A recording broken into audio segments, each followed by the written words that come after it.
Boa noite a todos. Para que possamos iniciar a palestra de hoje, por favor, fechem os olhos. Amado Pai, nos curvamos diante de Ti.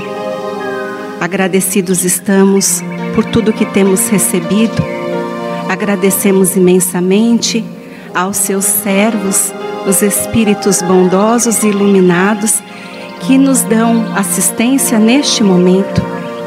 Que os meus irmãos que me assistem em casa também possam se ligar a nós, todos pensando no amado Mestre Jesus, radiante, de braços abertos, nos envolvendo com o seu amor e a sua paz.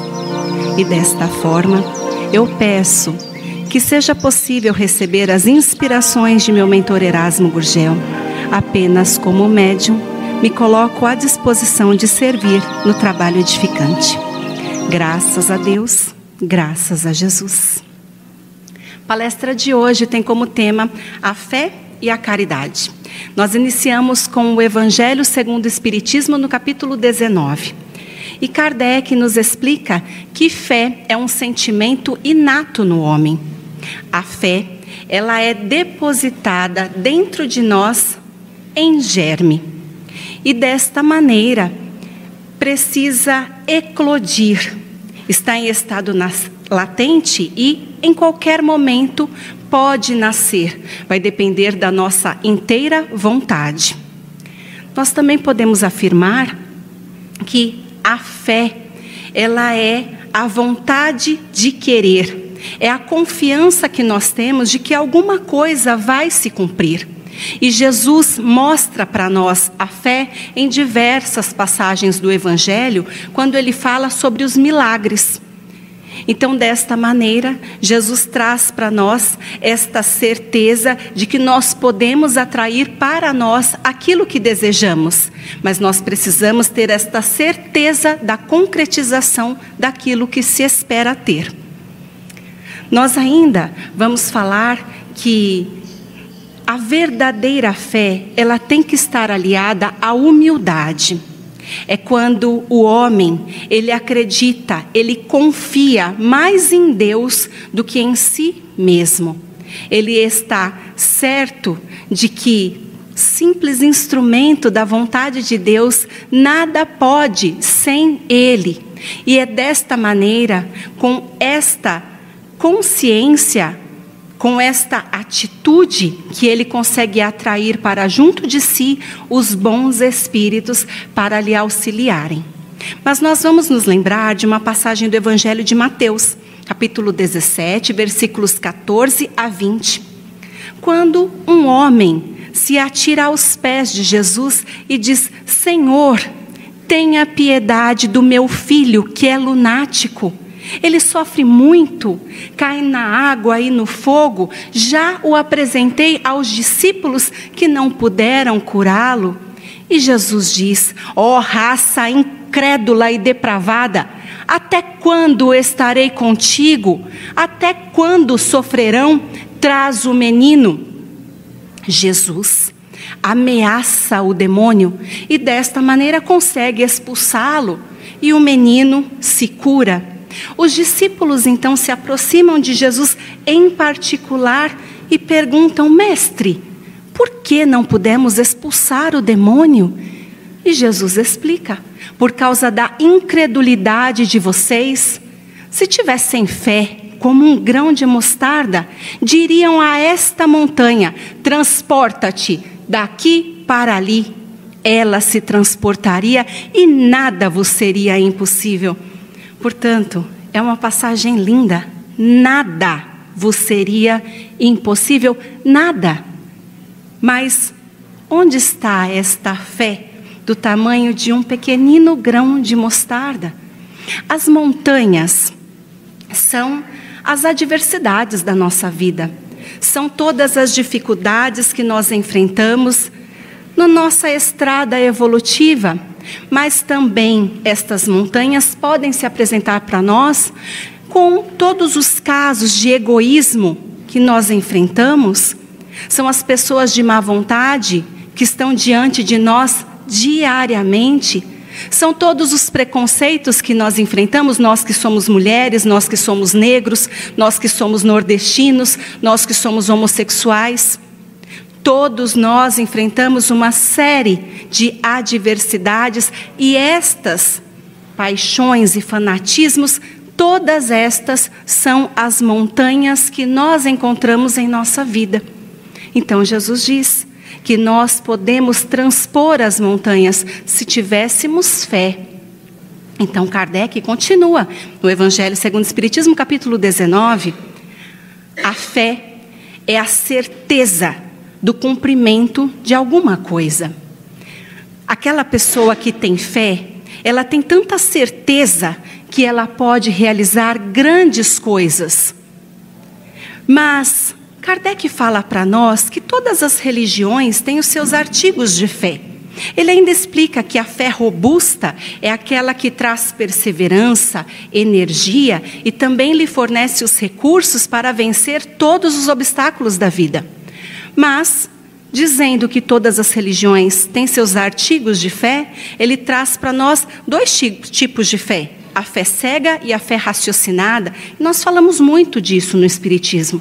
Porque nós dizemos que aquelas religiões que têm a fé cega são aquelas pessoas que não examinam nada. Eles tomam o falso pelo verdadeiro, eles não vão julgar coisa alguma, eles não vão usar o critério, a lógica ou a razão. Isso é um perigo porque em excesso pode causar o fanatismo e também podem ser explorados na sua fé. Isso está relacionado a explorações financeiras, mas também decorrentes de interesses pessoais. Já a fé raciocinada, esta precisa de base. É o que nós falamos sempre: vamos ler mais, vamos estudar mais. O que você não compreende, questione. Então, para crer, é preciso compreender.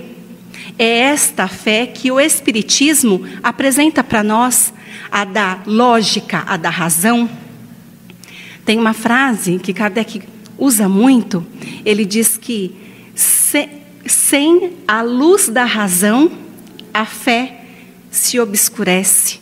Nós perdemos a fé se nós não temos esta razão, se nós não compreendemos adequadamente todas as coisas. E é por isso que Kardec usou o Evangelho de Jesus para trazer para nós o Evangelho segundo o Espiritismo, e também no livro A Gênese nós conseguimos encontrar diversas elucidações das passagens evangélicas para reforçarmos a nossa fé. Então, nós nos lembramos também do poder da fé relacionado às curas. Kardec explica que se nós somarmos o nosso poder fluídico normal, vamos falar a energia.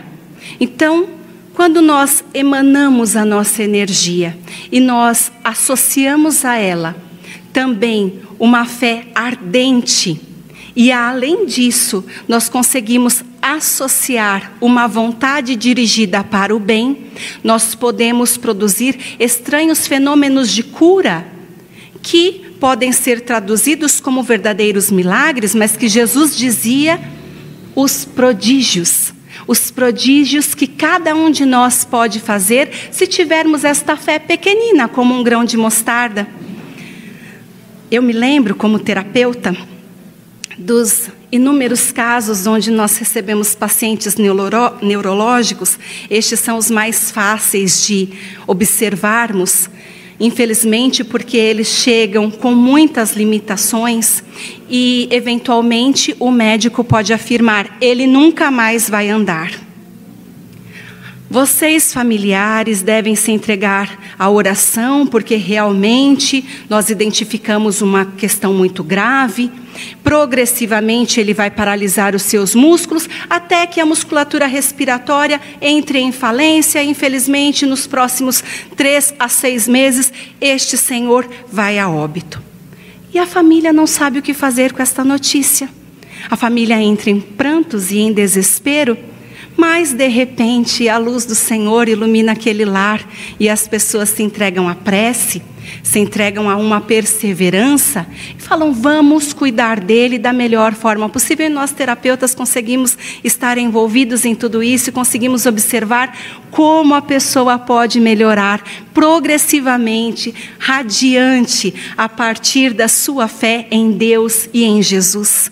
Como aquele que estava fadado ao óbito dali a 6 meses, está certo, depois de 2 anos, mas ele consegue se erguer, ele consegue voltar a caminhar e a tomar conta da sua vida, dos seus passos. 2 anos é verdade, mas já faz 17 anos que essa pessoa que estou dizendo está bem, já foi morar em outro estado com a sua família, graças a Deus. Portanto, a partir da fé, dessas emanações fluídicas de todos os familiares e dele próprio, que crê que o Senhor vai restituir a sua vida, conseguiu ficar de pé, e é disso que nós estamos falando, das curas através da fé. Jesus diz: se não curou é porque não tinha fé. É lindo e é verdadeiro. Para utilizarmos então o livro Palavras de Vida Eterna de Emmanuel, no capítulo 5, ele vai utilizar um trechinho da Epístola de Tiago, capítulo 2, versículo 17, quando ele diz que a fé sem obras é morta. E ele explica para nós: não é porque você pensa que está ligado a Deus, está em comunhão com Deus, simplesmente porque você se esforça no culto externo da religião, que você está realmente em comunhão com Deus. Porque todo conhecimento nobre exige atividade nobre. Ele fala para nós que a elevação espiritual é dever de servir a Deus na figura dos seus semelhantes. Então, ele diz que todos nós devemos agradar a Deus auxiliando os outros. E ainda afirma para nós que fé e obras se completam. Todas as vezes que nós falamos sobre caridade, nós dizemos que existe 2 tipos de caridade: a caridade moral e a caridade material. Caridade moral, que é imprescindível no nosso mundo, onde muitos pensam em suicídio, onde muitas pessoas estão abandonadas nos lares, onde os idosos, infelizmente, muitas vezes não recebem visitas dos seus familiares mais próximos. Então, a caridade moral é aquela que enxuga o pranto, é aquela que aconselha, é aquela que ouve lamúrias, é aquela que lê o Evangelho. Mas eu vou aproveitar este momento para utilizar um livro que vai falar da caridade material para nós. Quando Jesus foi o maior, de Paulo Alves Godoy. E ele fala para nós que a Epístola de Tiago está confirmada na primeira epístola de Paulo aos Coríntios, quando ele fala: se alguém tivesse o dom da profecia, se soubesse falar a língua dos anjos, se penetrasse todos os mistérios, se tivesse toda a fé que transporta montanhas e não tivesse caridade, de nada lhe serviria. Dentre todas as virtudes, fé, esperança e caridade, a maior é a caridade. Mas ele lembra que Tiago também falou: pensemos, meus irmãos, enquanto estamos aqui todos reunidos, se alguém disser que possui toda a fé, mas não faz boas obras, será que a sua fé lhe salvaria? Se entrasse aqui neste momento alguém nu e com falta de mantimentos, necessitado então, mas um dentre nós dissesse: vá em paz, se mantenha firme, tudo vai dar certo. Mas ninguém lhe ajudasse, ninguém conseguisse então dar assistência às suas necessidades do corpo, de que serviria toda a nossa fé? E isso é verdade? Se nós pensarmos desta forma, seria muito feio se todos nós aqui, nenhum de nós assistisse este irmão, esta pessoa carente. Portanto, a caridade é a maior virtude.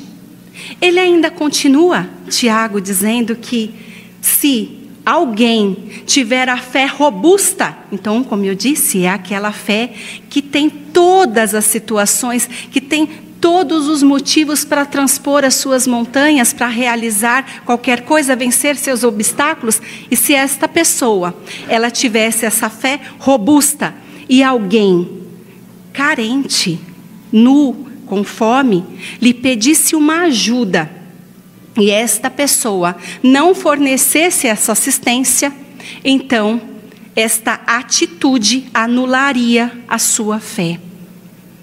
Esta pessoa que está necessitado, então, com fome, frio, nu, ele precisa ter a assistência garantida. Nós precisamos, então, que ela tenha esta primeira necessidade feita. Muitos dirão, mas ele precisa ouvir as palavras do Evangelho. Como? Adentrou o salão e não vai sentar para ouvir a minha pregação? Por que não vai ouvir que estou falando aqui do Evangelho de Jesus? Primeiro ele senta para ouvir a palestra e depois nós então iremos providenciar alimento e roupas para ele. E aí Paulo Alves Godoy diz que não. Que antes de falarmos do Evangelho com esta pessoa, nós devemos fornecer as assistências necessárias. Porque ninguém vai conseguir pensar em fé e nem em iluminação interior se estiver com fome, com frio ou com sede. Então faz parte de nós lembrarmos como espíritas de que o Espiritismo traz esta supremacia das obras sobre a fé, quando traz como lema fundamental o fora da caridade não há salvação. Então não é fora da religião, fora da igreja, mesmo fora do Evangelho, é fora da caridade não há salvação. Mas ele afirma que é claro, todas as vezes que nós entregamos o pão, nós também temos que entregar a prece, porque o pão é o alimento do corpo físico e a prece é o alimento do corpo espiritual. Então, ele diz que o trabalho mais exemplar é aquele que entrega também o Evangelho, porque é quando nós trabalhamos para a espiritualização do homem.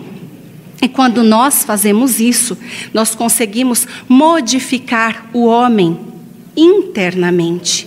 Modificando o homem internamente, nós transformamos a nossa sociedade. E é isso que ele diz, que todos os núcleos de assistência social, eles fornecem esta afeição divina para os nossos semelhantes, porque já estão trabalhando a serviço do Senhor. Estão trabalhando, fornecendo tudo que é eficiente para mais uns de seus filhos, alguns de seus filhos. Nós precisamos ter sempre isso em mente quando nós estamos estendendo a mão. E aí Erasmo me diz, lembre-se daquela frase. Aquela frase é assim: como que eu posso dar esse dinheiro se eu estou achando que ele vai beber? Ele está falando para mim que é para comprar um lanche, porque ele está com fome. E eu estou vendo que, pela aparência dele, que ele deve estar com fome. Mas eu não vou dar nada. Porque se eu der o dinheiro e ele beber, eu estou comprometendo este irmão. Eu não estou ajudando em nada. Erasmo diz, nós devemos fornecer o recurso necessário. Pedir a Deus que aquilo auxilie nosso irmão.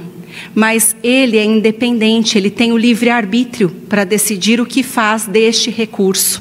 Nós precisamos auxiliar todos que estão à nossa volta, fornecendo alimentos, roupas, calçados e muitas vezes, sim, o dinheiro para que ele possa, então, sanar estas necessidades básicas, fundamentais. Nós ainda trazemos mais um outro livro, Divinas Parábolas de Samuel. Neste livro Divinas Parábolas, ele fala que todo aquele que quer servir a Deus, ele deve se dar sem restrições. O que quer dizer que a qualquer hora, em qualquer lugar, eu sou cristã e eu devo servir.